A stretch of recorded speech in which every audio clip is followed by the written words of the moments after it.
Sir mobile company वालों से पता चला है कि ये दिनेश का मोबाइल भी यहीं पे है। इससे पहले महेश दिनेश को नुकसान पहुंचाए, हमें उसे बचाना होगा।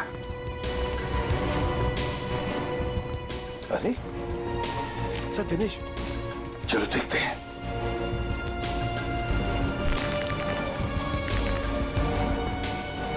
माय गॉड,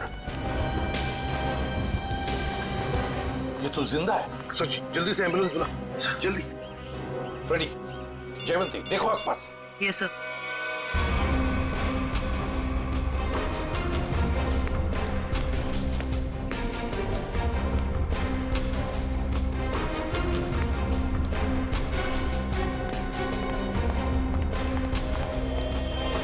महेश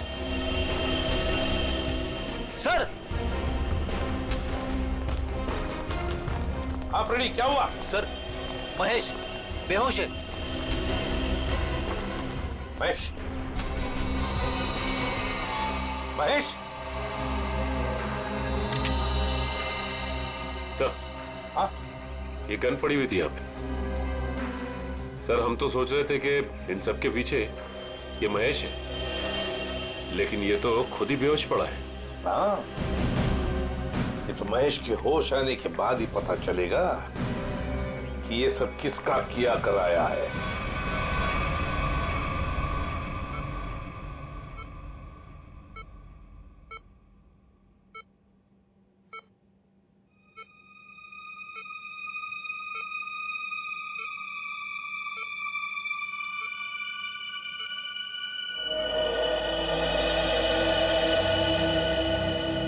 डॉक्टर साहब, अब कैसी तबीयत है मेरे पापा की? फिलहाल इनकी तबीयत नाजुक है, अभी कुछ भी कहना मुश्किल है। 48 घंटे ऑब्जर्वेशन में रखेंगे, फिर देखते हैं क्या करना है। Okay, excuse me. मैं कभी सोच भी नहीं सकती कि मेरा पति इतना घिनौना मुजरिम निकलेगा। पहले तुमने मेरी माँ को मार दिया और अब मेरे पापा पे तुमने हमला किया। ये तुम क्या कह रहे हो सुलेखा? तो मैंने ऐसा कुछ भी नहीं किया है, मैं निर्दोष हूँ, बेकसूर हूँ। मैं हर मुजरिम यही कहता है कि उसने कुछ नहीं किया, वो निरपराध है। लेकिन सारे सबूत उसी आदमी की तरफ उंगली उठाकर कह रहे हैं कि ये इस आदमी ने किया है, और वो आदमी है तुम। लेकिन सर, आपके पास ऐसा कौन सा सबूत है जो ये साबित करता है कि खून मैंने किया है? एक हो तो बताए। सबसे पहले तो तुमने हमसे झूठ बोला कि तुम पार्टी में देर से गए, लेकिन सीसीटीवी फुटेज साफ साफ दिखा रही है कि तुम पार्टी में पहले ही मौजूद थे, आशा जी की मौत से पहले। सबूत नंबर 2, 3 दिनों में 40 फोन किए तुमने आशा जी को, जबकि तुम उन्हीं के घर में रहते थे। इतने सारे फोन कॉल करने की वजह? और जिस वक्त क्राइम सीन पर दिनेश जी मिले, उस वक्त सिर्फ एक ही आदमी मौजूद था, वो तुम थे। मैं डर गया था सर, डर गया था। दरअसल बात यह है सर कि मैं नया बिजनेस चालू करना चाहता हूँ, और जिसके लिए मुझे पैसों की जरूरत थी, और मैं चाहता था कि वो पैसे मुझे सासू माँ जी दे दे। बस सर इसीलिए मैं उन्हें बार बार कॉल कर रहा था, और कोई वजह नहीं है सर। तो इनके कहने का मतलब है कि ये पार्टी में पैसे मांगने के लिए गए थे आशा जी से, है ना? हाँ सर, तो फिर मैंने देखा कि ये लोग बिजनेस के लिए मुझे पैसा नहीं दे रहे, और सासू माँ को लाखों करोड़ों के गहने दिए जा रहे। और तुमने गुस्से में आकर मार डाला आशा जी को? नहीं नहीं, मैंने उन्हें नहीं मारा, मैंने कहा ना, मैं उनसे पार्टी में बात करने गया था, पर मेरे बात करने से पहले ही उनका मर्डर हो चुका था। नहीं नहीं नहीं नहीं महेश जी, कौन विश्वास करेगा तुम्हारी इन बातों पर? पहले तुमने आशा जी को मारा, फिर दिनेश जी के पीछे पड़े, और वो भी कहां पर? अंडर कंस्ट्रक्शन बिल्डिंग में। ये गलत इल्जाम है। मैं वहां पर उनसे भी बात करने गया था, मैंने नहीं मारा। ऑफिस में नहीं जा सकते थे, घर में नहीं जा सकते थे? उनसे बात करने में ऑफिस से गया था, पर जब मैं ऑफिस पहुंचा सर, तो वो निकल चुके थे अपनी साइट पे सर, इसीलिए मैं साइट पर चला गया। पर जब मैं साइट पर गया तो सर मैंने देखा कि एक पट्टी वाले मुर्गे ने उन्हें धक्का दे दिया वहां से सर। आशा जी और दिनेश जी पर उस मम्मी ने हमला किया? हाँ सर। पंकज, ये तो उस आदमी ने किया जो दुनिया को दिखाना चाहता है कि ये किसी इजिप्शियन मम्मी ने खून किया है। पर वो हमारे परिवार के पीछे क्यों पड़ा है? अच्छा, डॉक्टर साहब कह रहे थे ना कि इस तरह की पुरानी और महंगी पट्टियां आसानी से नहीं मिलती। सचिन, सेंट्रल स्टेट लेबोरेटरी से पता लगाएंगे कि पट्टियां कहां से और कैसे मिली है।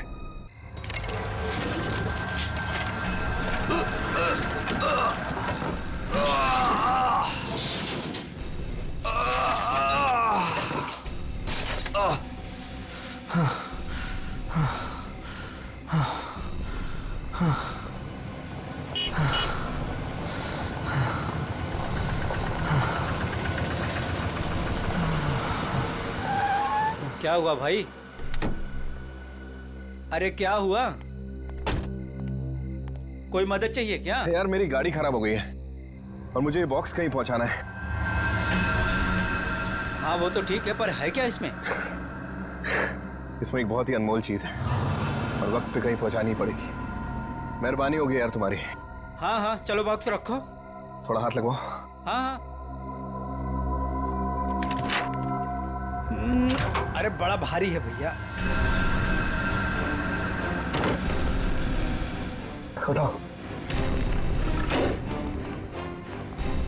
इतना बड़ा बक्सा।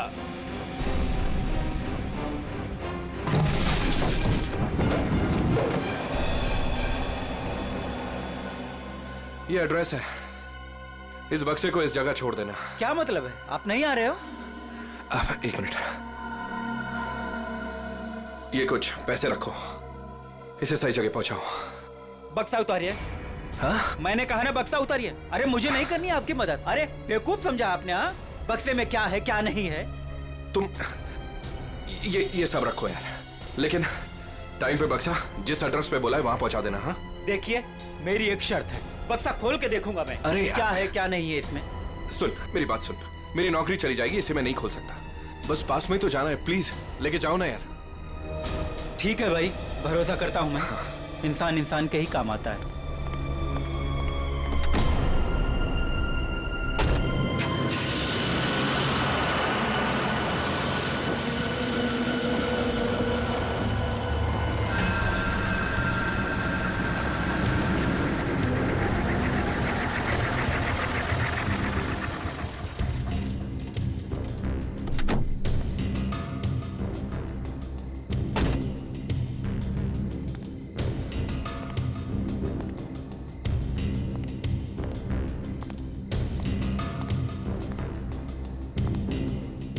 पता तो यही। कैसी चीख! अपने को क्या बक्सा यहीं उतार के चलता।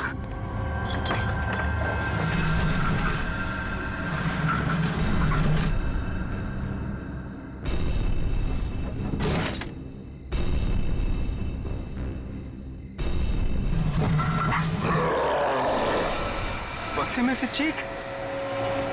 हे भगवान!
जरा जल्दी जल्दी हाथ पैर चलाओ तुम लोग सब लोग। 15 दिन में ये बिल्डिंग पूरी करके देनी है हमें, वक्त नहीं है हमारे पास। और सोनू, तू इतना सुस्त क्यों है? खाना वाना नहीं खाता क्या? चल जल्दी काम कर। कौन है वहां पे? मैंने पूछा कौन है वहां पे? अभी अभी तो बिल्डिंग का काम भी खत्म नहीं हुआ है और अभी से बिल्डिंग टूटने लगी। सोनू जरा देख तो।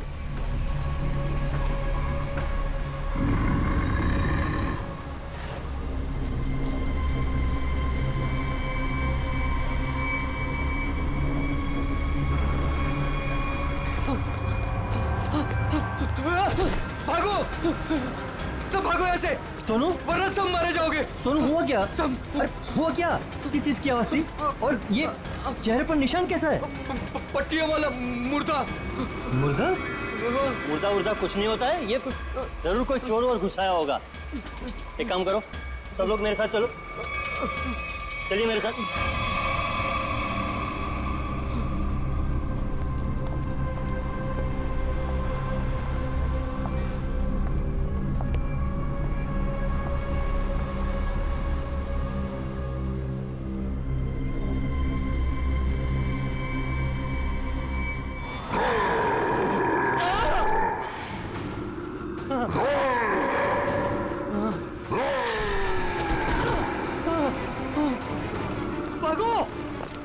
भागो सब यहाँ से भागो, पट्टियों वाला मुर्दा, भागो।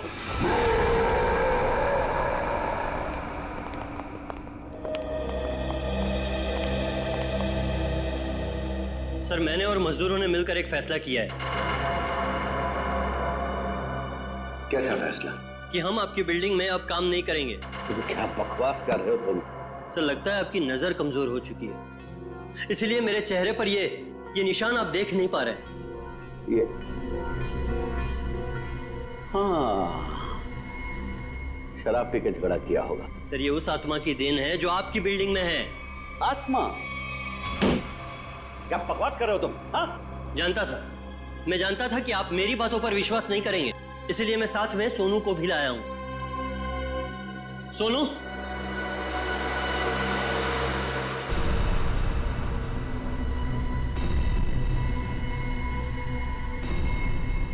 देखिए सर, बेचारा इतना घबरा गया है कि कुछ बोल नहीं पा रहा है। सोनू, ये सब क्या है? साहब, पट्टी वाला मुर्दा और कौन है इधर? कौन है? कौन है उधर?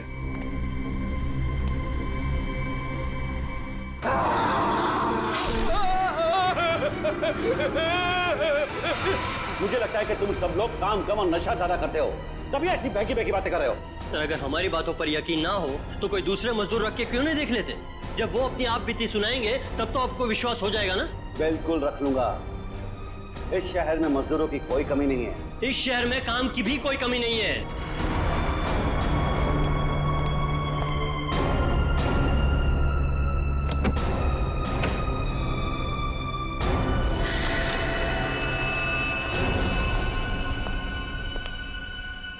तुम्हारा आज तक का हिसाब।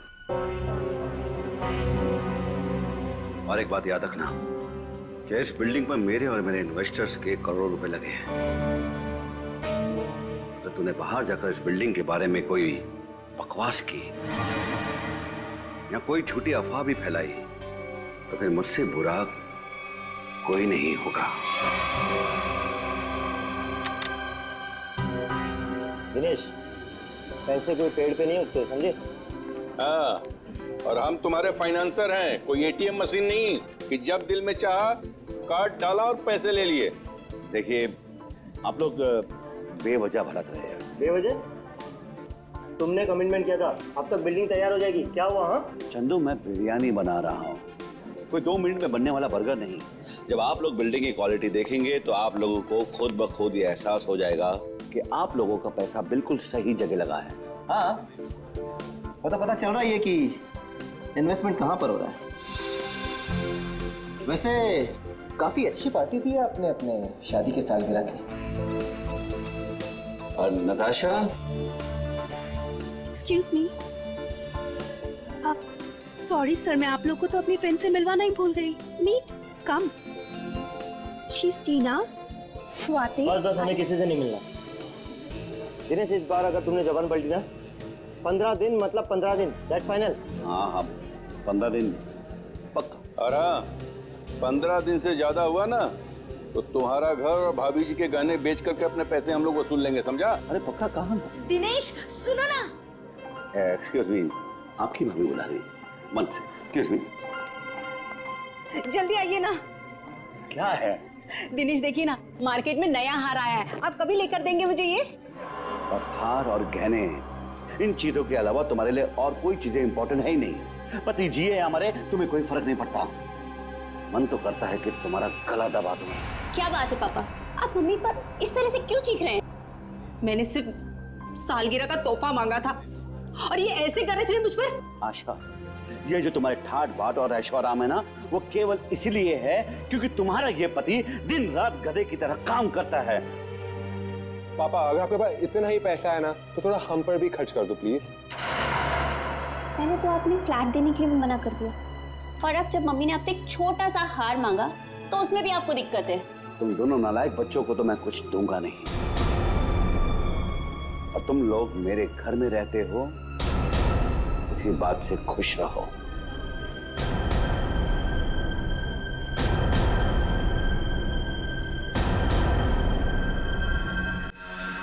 नहीं चाहिए मुझे नकली जेवर, जिंदगी भर मुझे नकली जेवर ही दिए हैं। एक छोटा सा हीरे का हार ही तो मांगा था मैंने।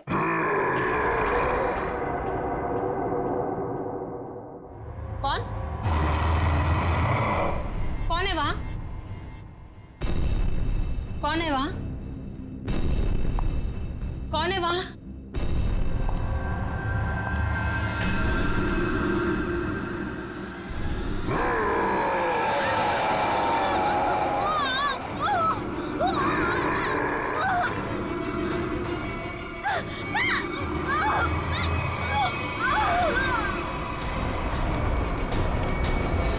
आशा, आशा, आशा, क्या मम्मी?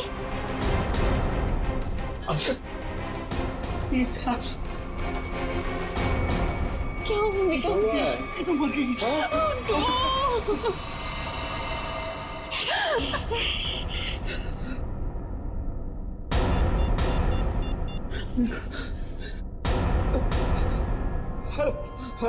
Hello CID.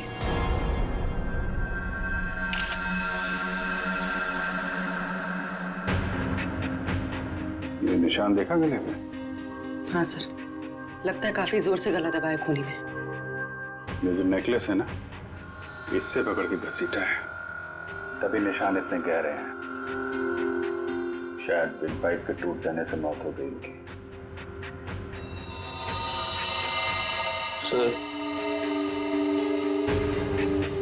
सर खून के निशान कॉरिडोर में यहाँ तक आए हैं और आशा जी की चप्पल।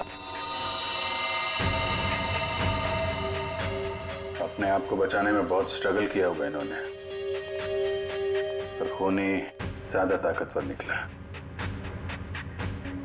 Excuse me. एक सेकंड।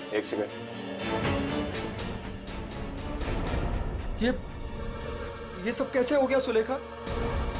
आज तो इतना शुभ दिन था, शादी के सालगिरह वाले दिन। आपकी तारीफ? जी मैं सुलेखा का हस्बैंड। अच्छा, तो आशा जी आपकी सास थी? जी। सास ससुर की एनिवर्सरी पार्टी में आप काफी लेट नहीं आ रहे हैं? वो बिजनेस मीटिंग में फंस गया था इसलिए लेट हो गया, बस अभी पहुंचा हूं। ठीक है, इधर आ जाइए आप।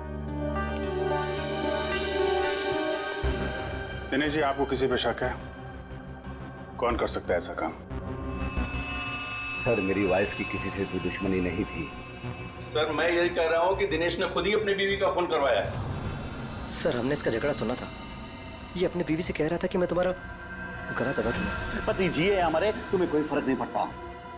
मन तो करता है कि तुम्हारा गला दबा दूं। तो बकवास कर रहे लोग। अगर मैंने गुस्से में कुछ कह दिया तो इसका मतलब ये तो नहीं ना कि मैं सचमुच वो कर दूंगा। वैसे ऐसा हुआ क्या था कि आपको इतना गुस्सा आ गया कि आपने गला दबाने की धमकी दे दी, वो भी शादी की सालगिरह वाले दिन? सर, इसकी वजह भी ये लोग ही है। ये मेरे इन्वेस्टर्स हैं। अब मुझे एक एक पाई ऐसे देते हैं जैसे मुझ पर एहसान कर रहे हैं। तुम लोगों की मैं एक एक पाई चुका दूंगा, वो भी ब्याज सहित, समझे? तो दे दो ना। एक मिनट बिजनेस की बातें मत कीजिए यहाँ पे खून हुआ है।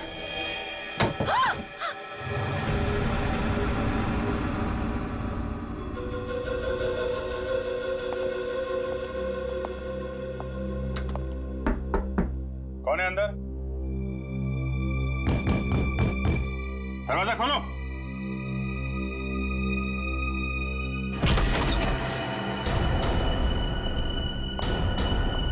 ओह माय गॉड, कौन है ये? सुनिए। छोटो, कौन हो तुम हैं? और यहाँ क्यों चुप के बैठी हो? मुर्दा पट्टियों वाला मार डालेगा।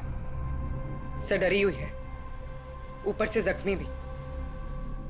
आप देखो, आप बिल्कुल घबराइए मत, हम लोग सीआईडी से हैं। आपका नाम क्या है? कोमल। कोमल? कोमल, आप यहाँ क्यों चुप के बैठी थी? वो पट्टियों वाला मुर्दा बाहर घूमते हुए देखा। पट्टियों वाला मुर्दा? जैसे मैं यहाँ से बाहर निकली तो पट्टियों वाला मुर्दा बाहर था। अच्छा ठीक है, तुम वो जो भी पट्टियों वाला मुर्दा था उसका स्केच बनवा सकती हो? हाँ। वेरी गुड, स्केच आर्टिस्ट को बुलवाओ और इस घर का कोना कोना छान मारो, देखो खूनी के बारे में कुछ सुराग मिलता है क्या।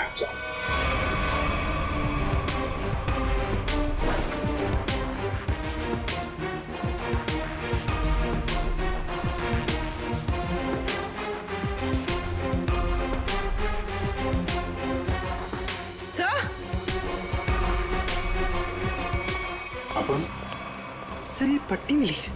क्या? यहाँ पर। कोमल ने देखा पट्टी वाला मुर्दा और यहाँ पे पट्टी का टुकड़ा मिला। सर स्केच तैयार है। तो ये है वो पट्टी वाला मुर्दा। इस मुर्दे का और इस पट्टी का क्या राज है, जल्द से जल्द पता लगाना होगा। गले का हार बेचारी का फांसी का फंदा बन गया। जैसे ही खूनी ने हार खींचा, बेचारी कुछ नहीं कर पाई। सर वो आदमी गले का हार छीनने के लिए आया था, ऐसा लगता नहीं? वही तो सचिन, वही तो राज है। बड़ा अजीब तरीका ढूंढा खून करने का यार। हाँ जयवंती, डॉक्टर साहब को जरा स्केच दिखा। Yes sir. ये देखिए सर, ये मम्मी की ड्रेस है। मम्मी मतलब माँ? मम्मी नहीं फ्रेडी, मम्मी। हजारों साल पहले जब इजिप्ट में राजा महाराजा मर जाते थे तो उनकी बॉडी को एम्बाम कर दिया जाता था। अलग अलग तरीके की सीक्रेट्स, दवाइयां, मरहम, बाम वगैरह लगा दिया जाता था उनकी बॉडी पर और बाद में इन पट्टियों से उसे ढक दिया जाता था। इससे मम्मी सड़ती नहीं थी। मर गए मतलब हजारों साल पुरानी लाश यहाँ पे आ गई और एक के बाद एक खून कर रही है। तो शायद अगला खून तुम्हारा होगा। मेरा हो गया, अब चुपचाप खड़े रहो। और एक बात ध्यान में रखो, मम्मी कभी सड़ती नहीं है और ना मम्मी कभी जिंदा होती है। अच्छा सर, ये जो पट्टी का टुकड़ा हमारे हाथ लगा है, कहीं ऐसा तो नहीं कि ये खूनी के साथ हाथापाई के दौरान आशा जी के हाथ आ गया?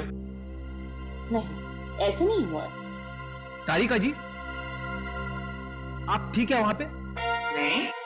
फिर एक सीआईडी ऑफिसर बोल रहा है कि इनके हाथों में पट्टी आई थी, मतलब आई थी। सीआईडी ऑफिसर आसमान से उतरता है क्या? उससे गलती नहीं हो सकती। ये पट्टी का टुकड़ा जो आप लोग लेकर के आए हैं, ये हाथापाई में नहीं फटा है। अगर हाथापाई में फटता तो सीधा नहीं फटता, टेढ़ा मेढ़ा फटता, समझे? और ये टुकड़ा कोई मामूली टुकड़ा नहीं है। 1500 साल पुराना है ये टुकड़ा। 1500 साल? 1500 साल? 1500 साल? जी, किसी ने मम्मी की पट्टियां खरीद ली हैं। कहां से सालूं के साहब? ये इजिप्ट से? अरे यार, लोग पुरानी मम्मियां खोद खोद के निकाल रहे हैं और चोरी छिपे बाजार में बेच रहे हैं। ऐसी एक मम्मी शायद इंडिया में आ गई। बाप रे। लेकिन सर ये खूनी मम्मी बना क्यों होगा? हल्ला मचाने के लिए सचिन, हल्ला मचाने के लिए। ये खूनी चाहता है कि लोग उसे देखें और जोर जोर से चिल्लाए, मम्मी आ गई, मम्मी आ गई। ये खून उस खूनी मम्मी ने ही किया है, और वो पट्टी का टुकड़ा जानबूझकर छोड़ गया है हमारे लिए सबूत।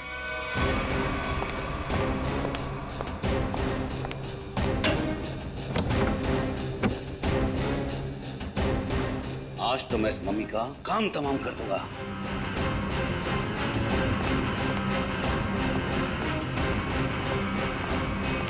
सर, ये सोनू है, दिनेश की बिल्डिंग में काम करता है। अच्छा, सोनू साहब कोई पैसा वैसा नहीं था दिनेश साहब के पास, कंगाल थे वो। एक मिनट, कंगाल थे वो, कोई पैसा वैसा नहीं था दिनेश साहब के पास, क्या मतलब क्या है? नहीं साहब, वो तो सर से लेकर पांव तक कर्जे में डूबे हुए थे, और उस बिल्डिंग की वजह से। और जब से उस पट्टी वाले मुर्दे ने हम लोगों पे हमला किया है, उस बिल्डिंग का काम भी बंद पड़ा हुआ है। पट्टी वाले खूनी ने तुम पर हमला किया? तुम पर? सर, कहीं ये वही तो नहीं जिसने आशा जी का भी खून किया? हो सकता है, बिल्कुल हो सकता है। वैसे वो पट्टी वाला खूनी दिखता कैसे है? सर, पट्टियों में लिपटा हुआ, एकदम सड़ा सा मुंह, चेहरे पे खून लगा हुआ था जैसे उसको कोई चोट लगी हो। मतलब उसकी सर आवाज भी बहुत अजीब सी थी, उसकी सर आवाज भी।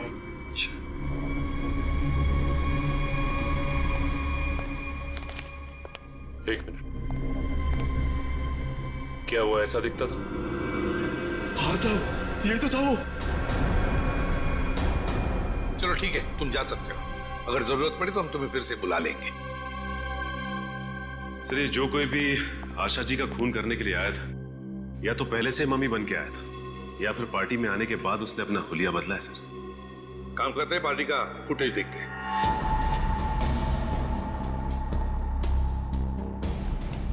एक मिनट, पॉज करो। ये देखो, ये है ना महेश, आशा जी की बेटी सुलेखा का पति महेश। हाँ सर, लेकिन ये तो कह रहा था कि आशा जी की मौत के बाद आया था ये पार्टी में। झूठ बोला हमसे, वो झूठ बोला। जयवंती सर, फोन करके बुला लो उसे अभी, इसी वक्त।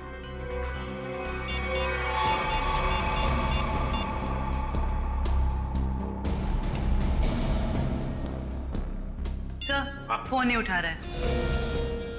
महेश फोन नहीं उठा रहा है, उसकी आधी कारस्तानी तो इसी से समझती है। रेडी, मोबाइल फोन रिकॉर्ड्स निकालो उसके।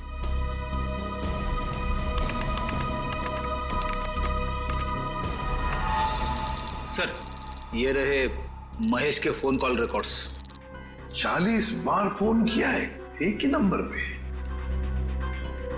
और ये नंबर तो उसके सासू माँ का है। सर, सासू माँ से इतना ज्यादा लगा? इस महेश से मिलना पड़ेगा। महेश, मैं सीआईडी से आपसे मिलना चाहती हूँ। डॉक्टर चारू, आप ही? हाँ, मैंने ही आपको फोन किया था। डॉक्टर चारू, इस पट्टी को पहचानती हैं? ओह माय गॉड, ये पट्टी आपको कहाँ से मिली? ये पट्टी तो हमारी लैब से चुराई गई थी। इस सिलसिले में एक डॉक्टर को काम से भी निकाल दिया गया। आइए।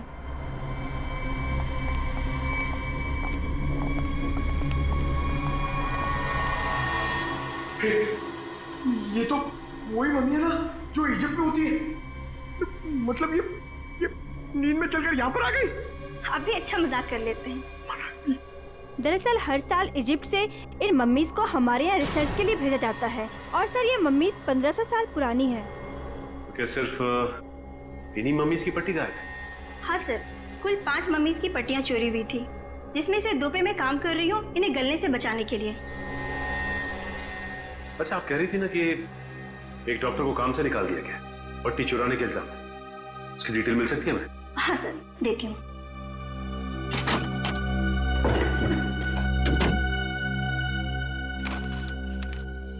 सर मिस्टर ज्ञान, इन्हें काम से निकाल दिया गया। इन्होंने पट्टियां चोरी की या नहीं ये तो मालूम नहीं, लेकिन इन मम्मीज की देखरेख यही करते थे। और हाँ सर, उनकी एक पर्सनल असिस्टेंट भी थी। इनकी असिस्टेंट का कोई फोटो, नंबर या एड्रेस है आपके पास? वो उनकी पर्सनल असिस्टेंट थी, इसलिए हमारे पास उनकी कोई डिटेल्स नहीं है। सर, 5 मम्मीज की पट्टियां गायब है और खूनी खुद मम्मी बनकर दिनेश के परिवार के पीछे पड़ा है। हाँ मम्मी, ये खूनी दिनेश के ऊपर दोबारा हमला करेगा। क्या हुआ डॉक्टर? आप पापा को इतनी अचानक से क्यों शिफ्ट कर रहे हैं? देखिए, इनकी हालत पहले से ज्यादा बिगड़ गई है। अगर इन्हें आरजे हॉस्पिटल भर्ती नहीं कराया गया तो इनका बचना मुश्किल हो जाएगा।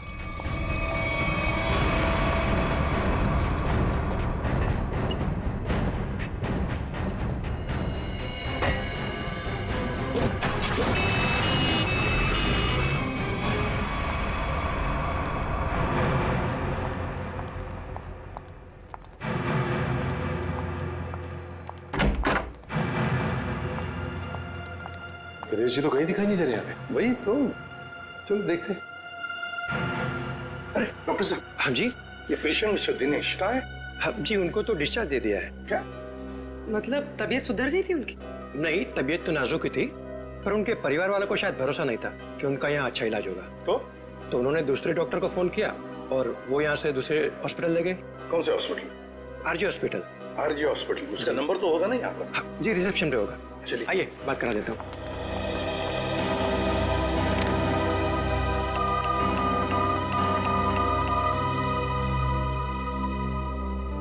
Hello, RJ hospital. देखिए, मैं एसीपी प्रद्युमन बोल रहा हूँ, सीआईडी से। आपके हॉस्पिटल में अभी अभी एक पेशेंट एडमिट हुआ है। दिनेश नाम है उनका। नहीं हुआ है?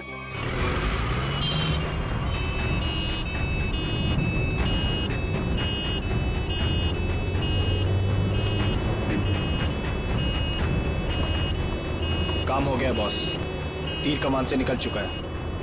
आप निशाना तैयार रखो।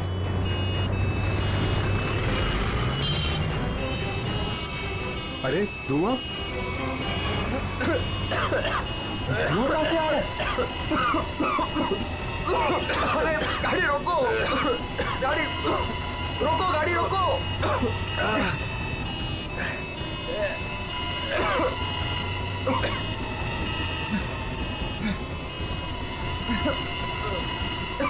धुआं बढ़ते ही जा रहा है ये।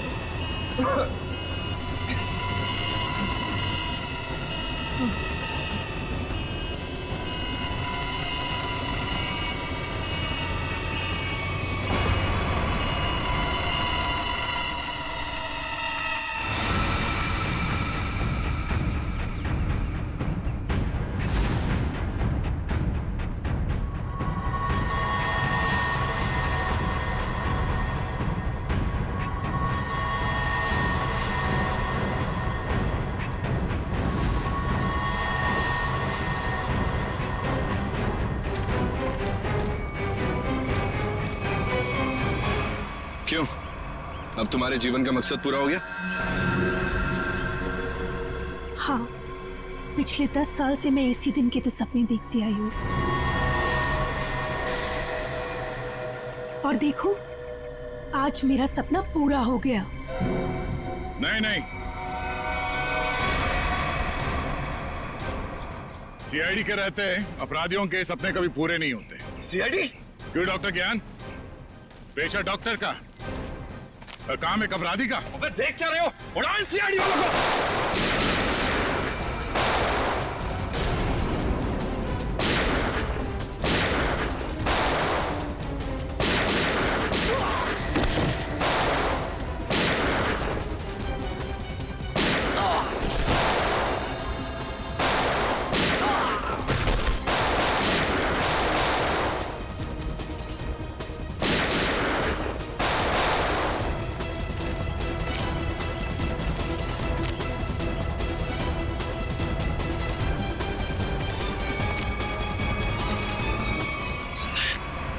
सबके सब बेहोश हैं, इनको होश में आना पड़ेगा।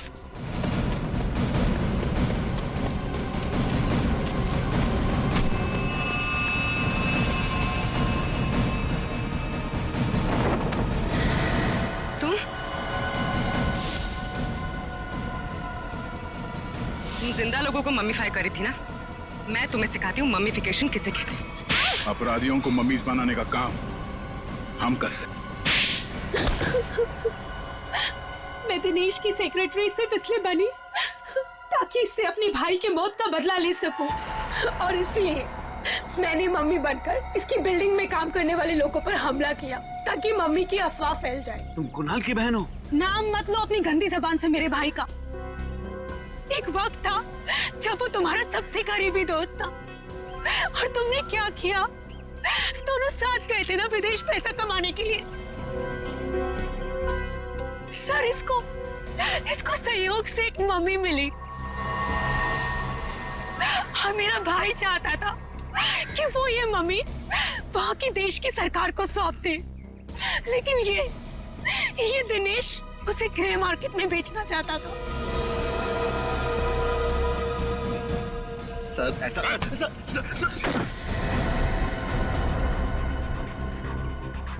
जब कुणाल ने कहा कि वो पुलिस के पास जाएगा तो मैंने उसे मारकर जमीन में गाड़ दिया और मम्मी बेचकर अमीर बन गया। वाह, बहुत अच्छा काम किया तुमने। पैसों के लालच में तुमने दोस्ती को जमीन में गाड़ दिया। मुझसे गलती हो गई सर, मुझे माफ कर दीजिए आप। अब ये तो समझ में आ गया कि तुमने नताशा को नौकरी पे इसलिए रखा क्योंकि तुमने कुणाल की बहन को देखा नहीं था। अगर ये बात समझ में नहीं आई कि डॉक्टर ज्ञान इस सब में तुमने इसका साथ कैसे दिया? मैंने ये सब पैसे के लिए किया। पैसों के लिए अपराध के दलदल में कूद गए तुम। और नताशा, तुम्हें पता कैसे चला कि तुम्हारे भाई का खून इस दिनेश ने किया? जब कई दिनों तक भैया की विदेश से कोई खबर नहीं आई तो मैं उनका पता लेने के लिए इसके घर गई थी, और वहां मैंने सुना कि अपनी बीवी को बता रहा था कि किस तरह इसने मेरे भाई का खून कर दिया और उसे जमीन में गाड़ दिया।